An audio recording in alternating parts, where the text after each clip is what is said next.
Crashing over the clouds and around the world, here comes the wild side of wildlife. The Animal Show! And now let's have a wild welcome for your furry friends, Stinky and Jake! Now it's the Animal Show! Oh, you all right? Yeah, there you go. Hello, all you little animals out there. I'm Stinky. And I'm Jake, and today we'll meet two animals with extraordinary beaks. Extraordinary. The Hornbill and the Woodpecker. Hey, Jake, what do you mean, extraordinary beaks? Well, I'll tell you, he means this beauty of mine, you see. Can I get a one shot here, Peter? Oh, thank you, darling. Look at that curve, that sharpness, that patina of perfection. Yeah, well, you do have a very, very nice beak, Armstrong. Yeah. But the Hornbill and the Woodpecker have beaks that are really special. So, in other words, you think my beak is nothing special? Well, I know when I've been insulted. Armstrong, That's not a very nice thing to say, Jake. but that's not the way I meant that. Armstrong, Stinky. Cue Armstrong. Whoa! Oh, hurry, Armstrong, hurry! I'm coming. Now it's time for... That's amazing! Armstrong? Oh, today, the head-rattling work of the woodpecker. Oh, you mean Mr. Extraordinary Beak. Take it easy, Armstrong. The woodpecker really does have amazing abilities. He can hammer into a tree 18 times a second without hurting himself. Hey, that looks painful. How does he do it? He can do it because there's hardly any space between his brain and his skull, so his brain doesn't bounce around inside. Well, that's always a good thing. Second, he's got special padding called cartilage. And third, the muscles and bones of his jaw make sure his beak always hits the tree in a straight line. Well, I'll be. That really is extraordinary. The hammering head of the woodpecker. Another animal that's making me rethink my beak and will make you say... That's amazing! Hey, Jake, how come you made fun of Armstrong's beak? Oh, Stinky, all I said was that today's guests have very special beaks. And you were absolutely right, Jake. I just saw that woodpecker's beak and I was impressed. You were? Yeah, that beak is better than mine, and I'm gonna do something about it. Now, Armstrong, don't do anything crazy. Yeah, well, it's too late to stop him, Jake. Yeah. There's only one thing we can do now. Bring out our first guest. A good idea. And here she is from Africa and Asia. Asia. Hortense, the Hornbill. Oh, that tree almost took my beak off. I simply must be more careful or I'll be a horn without a bill. Oh, that was rather amusing. Yeah. Gentlemen, a pleasure to make your Well, acquaintance. welcome to the show. Whoa, that is some beak you got there. Whoa. Oh, thank you, Stinky. We hornbills are rather proud of our beaks. Allow me to show you. Don't tell me you brought footage. Indeed, this is a yellow-billed hornbill, one of 6 species. We range in size from as small as a blackbird to as large as a turkey. Why is this hornbill feeding that tree? Oh, Stinky, he isn't feeding the tree. That father hornbill is bringing food to the mother hornbill and their chicks. The mother and chicks live inside a tree. Naturally. See, here is the mother hornbill closing up the entrance. She uses her beak to spread clay and mud like a mason smoothing out cement. But why would she want to close herself up inside that tree? After a mother hornbill lays her eggs, she seals herself in the tree for 7 weeks until the eggs have hatched and the chicks can take care of themselves. Well, now, how can she and the chicks live inside a tree for 7 weeks? What do they eat? That is Father Hornbill's job. He will make between 40 and 50 trips a day, bringing food to mother and the chicks. Berries, figs, fruits, even insects and lizards. He can carry it all in that extraordinary beak of his. Where did Mom go? As soon as the mother hornbill leaves the nest, the young chicks immediately begin to rebuild their wall, all by themselves. As they get bigger, they will each break the wall and leave the nest one by one. Well, I can sure see why they say the hornbills have amazing beaks. You can use them to get food, to defend yourself, even to build a wall. Yeah, but how do you fly with such a big beak? Oh, good question, Stinky. Despite its large size, our beak is surprisingly lightweight. Otherwise, we'd be terribly top-heavy and never get off the ground. So I guess you'd say that the best kind of beak for a bird to have is a big beak, right? Oh, I'm rather fond of big beaks myself. But birds with small beaks can also be quite extraordinary, too. Take, for instance, my friend, the puffin. Okay, where do you want us to take him? No, I just mean I want to show you some pictures of puffins. Wow, what a beautifully colored beak. Oh, yes, the puffin's beak turns lovely colors in the spring. That's a signal to other puffins that these birds are ready to breed. After breeding season, the puffin's beak will turn a dull gray with a yellow tip. Now, what is this puffin here doing? He's gathering grass and twigs and other nesting material to use in their underground nest as a cushion for the eggs and to keep their chicks warm. And now he will bring that grass down to the nest to warm up the little chick. That's a little puffin chick. He's huge. Oh, yes, puffins feed their young very, very well. There's mother with some more sand eels for her baby to eat. My puffin friend tells me they're delicious. And when that chick is old enough, he'll come out and float on the wind just like these puffins here are doing. Well, with the size of that chick, it'd better be a big wind. Well, Hortense, thank you for telling us all about hornbills, puffins, and their extraordinary beaks. Did you say extraordinary beaks? Get a load of mine. It's the woodpecker look. What do you think?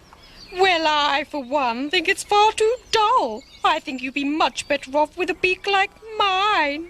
Oh.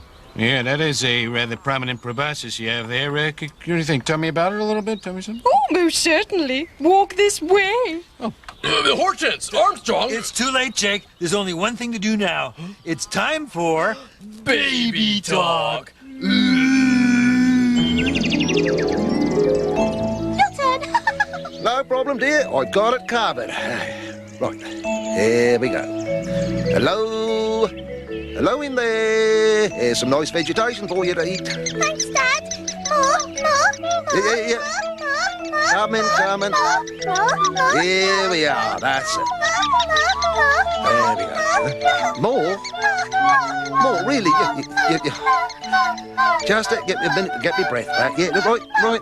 Just a second, if you're sure. Now listen to that. Don't they have lovely voices?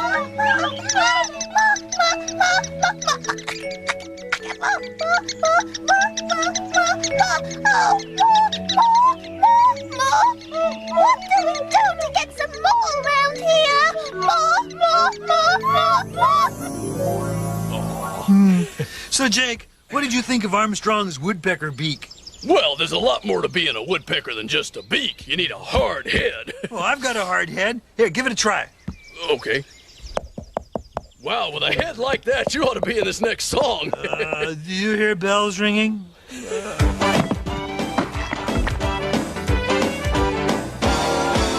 Folks like us, we don't make no fuss, we don't scream or scratch or shout. We just knock a few heads together, that sorts the whole thing out. We don't go in for no fancy talk when there's something to decide. We just knock a few heads together and give those brains a ride. We go butts, bang, boing, clang, boop, bash, crunch, crash. Just knock a few heads together, that sorts the whole thing out. For the sake of pride, we must decide who's best and all that stuff. So we knock a few heads together to see who's really tough. Some folks discuss their point of view politely over tea, but we knock a few heads together and the problem QED. I'm Wanda Ratwell, reporter, getting you answers to today's tough questions. Let's see if one of these animals knows the answer. Sir, can you answer a question? You kidding? Does a dog have fleas? Please, sir, I ask the questions. Okay. Right. This is a yellow-billed hornbill. Can you tell me how many different species of hornbill there are? Now, can you answer my question? No, but I can answer mine. This dog definitely has fleas. And now, the answer to my question. There are 6 species of hornbill, including the ground, the upper guinea, the yellow-billed, and the red-billed. Let's take a closer look at the ground hornbill. As its name suggests, ground hornbills live on the ground. They can be found living on the ground in Africa on the steppes and savannas. They prefer to live where the grass is short because it's easier to find food. They walk along together in small parties looking for food, and they rarely fly. The ground hornbill is the only species of hornbill where the female is not imprisoned inside the nest hole. She therefore has to molt in stages and must support herself when breeding. Ground hornbills eat mostly small vertebrates and large insects. As you can see, they also eat snakes and have incredible eyelashes. This is Rhonda Rat reporting on the ground hornbill. Back to you, Stinky and Jake. Thanks, Rhonda.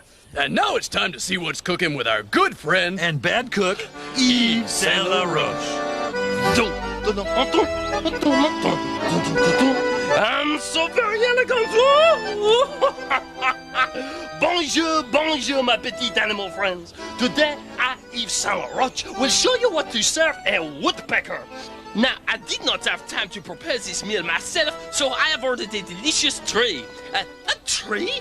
Wait a second. What kind of meal is this? I mean, who can eat this? A tray? Oh, I am so angry.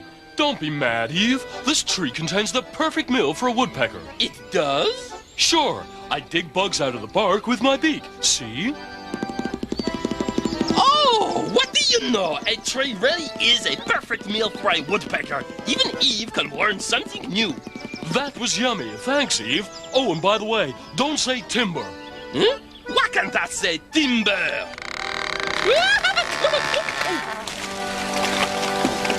That is why. Thanks, Eve. In case you didn't guess, that woodpecker you just met is our second guest. Now let's bring him out so we can ask him some questions. And thank him for dropping a tree on Eve. From the wooded areas around the world, here is Winston the woodpecker. No, I didn't mean to drop that tree on Eve, not deliberately anyway. I just hit a weak spot and whoops, there it went. Hello, Stinky. Hello, Jake. Welcome to the show, Winston. And thanks for answering a question that I've always wanted to ask. You mean, why do woodpeckers peck at trees? No, how big a tree does it take to flatten Yves Saint Laurent? I'll get you for that, you little stinker. I have a question. How do you stay on the tree when you're pecking at it? Well, that's easy. Take a look. Oh. Ooh, footage. Yeah. You see, we woodpeckers are built for perching on the side of a tree. Well, how do you mean? Well, our claws are sharp and we have two backward-facing toes that are just perfect for digging into the bark of a tree. And our tail feathers are stiff and hard, so we can lean against them to support our weight. Well, how can you hit the tree so hard without hurting your head? Well, there are several ways, but especially important is the padding we have in our heads. It's called cartilage, and it works like a shock absorber. Without that, we'd have a pretty bad headache, or even knock ourselves out trying to drill a hole in a tree. Must be a pretty tough tree. Hey, keep at it, fella. Oh, now why is this woodpecker drilling such a big hole? Is he trying to get at food? Oh, that's not a hole for grabbing food. He's drilling a hole to live in. You mean woodpeckers build homes inside trees just like hornbills do? That's absolutely right, Stinky. But we don't take over a hollow part of the tree like a hornbill. We drill our nest into solid wood. What's that woodpecker doing? He's getting rid of the extra wood shavings. He'll leave some in the nest for warmth or as a cushion for his eggs, but the rest he'll sweep out with his beak. So your beak is a drill and a broom. And a comb. We also use it to groom ourselves and keep our feathers clean. Shh, the eggs are sleeping. Oh, those woodpecker chicks will be hatching soon enough. And that's when a woodpecker's beak really gets a workout. Oh, what do you mean? Well, that's when we have to start bringing back lots of food for our family. Lots of food? I love lots of food. And just wait until you see how we get ours. As you might expect, it starts with our beak. We tap, tap, tap around on a tree until we hear a slightly hollow sound. And what does that mean? It means that there's a space inside the tree where some insect or worm has laid her eggs or made a nest. Once we find that spot, we drill deeper. Now, is that the hole you drilled? That's right. Thanks to our one-of-a-kind tree cam, we're able to show those exclusive pictures of how we get the food out. He keeps tap, tap, tapping until he's got the hole just right, and then... Whoa, what's that? Well, that's a beetle grub, and it's delicious. We use our tongue to get it out. A woodpecker's tongue is long and sticky, and once it grabs the grub, that's it, it's all over. But before we feed ourselves, we have to feed our chicks. Are your chicks good eaters? Are they ever? We'll make hundreds of trips to make sure they get enough food to grow up big and strong. And how long do you have to keep up that feeding schedule? Oh, about 3 weeks. Then the chicks will come out of the nest to practice their woodpecking and their flying. Hey, come on out, you two. Yeah, come on out, little woodpecker babies. And then, only a month after they hatch, we chase them off so they can make their own nests and start their own families. Well, Winston, we don't want to chase you off. We want you to sing a song. Do you mind if it's a song about my beak? That'd Hey, be... did somebody say beak? Yeah, check out my hornbill look. It's the latest. Oh, that's, yeah, it's okay. But have you tried the woodpecker look? Yeah, but it makes my wings look fat. Don't you think? Well, good luck with the new beak. Oh, thanks. Yeah, there's only one problem with the hornbill beak. What's that? It keeps pulling me over. Armstrong, are you okay? It's all right. Well, and now here's Winston the Woodpecker with the Woodpecker Song. No.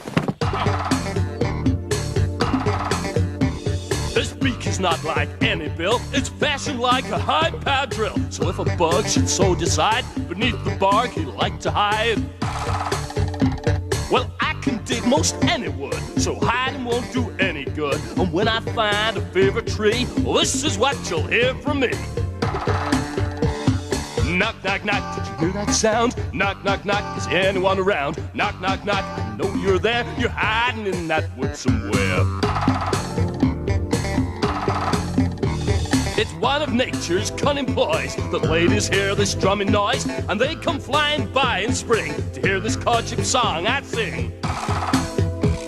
Together then we build our nest in crumbling wood. That suits us best, and in that nest our eggs will hatch. With mouths to feed, there's bugs to catch. Knock, knock, knock, did you hear that sound? Knock, knock, knock, is anyone around? Knock, knock, knock, I know you're there. You're hiding in that wood somewhere. Oh, I got myself a splinter. Does anyone have a pair of tweezers? Armstrong, we're starting. Oh, yeah, but what do you think of the new me? It's called the Pelican Profile. You look silly. Yeah, I think so, too. All right, it's time for... Animal Awards. Today we find out which of these animals has the biggest beak. Is it the puffin? Wow. The white pelican. Look at that, see? The kingfisher? Very nice. Or the yellow-billed hornbill. Ooh, on that. And the winner is... the white pelican, whose great big beak has a pouch that can hold 3 pounds of fish inside it. I'm getting rid of this. I don't even like fish. Congratulations to the white pelican, today's Animal Award winner. Yeah. Now it's time for today's story. Once upon a time, there was a beautiful kingfisher named Kalush. Now, Kalush loved fishing more than anything else, and he had the perfect beak for the job. One day, Kalush was waiting to catch the last fish in the pond, but when he dove in, he couldn't catch it. "Don't worry, I'll catch that fish," said his friend Kalani, but much to his surprise, he didn't catch it either. Then Kalush tried again. Nothing. Then Kalani tried again. "I've got it," said their friend Kingsley, and proudly gobbled it down. And so Kalush, Kalani, and Kingsley went to another pond and lived fishingly ever after. The end. Good story, Jake. Thanks. I sure hope that kingfisher's beak doesn't give Armstrong any ideas. Yeah. Kingfisher beak? Don't be silly. I finally found the perfect beak, the duckbill. Quack, quack, quack. Hey, I really like that one. You do? Uh-oh. And now it's habitat time. So, where are we going today, Bunny? Somewhere I can show off my new beak I dress? Very nice. Thank you. Well, let's see. Today we're going to visit some holes. What? Come on, Armstrong, you'll love it. What? Woohoo, what is that? It's an abandoned termite mound. Abandoned? So what, nobody lives here, right? Wrong. Oh. That mongoose lives here. Termite mounds provide shelter from the hot, dry sun and a place to hide from predators. Whoa. Hey, who is that? That's a bee eater, another animal who lives in a hole. Bee eaters feed almost entirely on bees and wasps. Well, I guess somebody's got to do it. Bee eaters dig holes in muddy banks for their nests, forming a round chamber at the end of each passage. Cozy. They nest in colonies. Lots of bee eaters. Hey, how does a bee eater know which hole is hers? I guess maybe it's not always that easy to tell, huh? Hey, how'd we get in here? Hey, that's a wolf. I know Armstrong, and we're visiting her den. Quick, quick. Hide behind my duckbill. The den or lair of a wolf may be in a cave, a hollow tree trunk, a thicket, or in a hole in the ground dug by the wolf herself. Hey, I have to admit, those wolf cubs are pretty cute. Now what? Oh, hey, a mouse. Mice live in holes, too. Here, they're inside the wall cavity of a house. Wow, look at them all. Oh, yes, mice can breed at an amazing rate and can live almost anywhere which is dry and safe. Let's go, Armstrong. Funny, I don't think I can. My duckbill is caught. There you go, Armstrong. You're unstuck now. What? Now look what you've done. Look at my duckbill. What? It's just a little bit bent. What's a bent beak between buddies, Armstrong?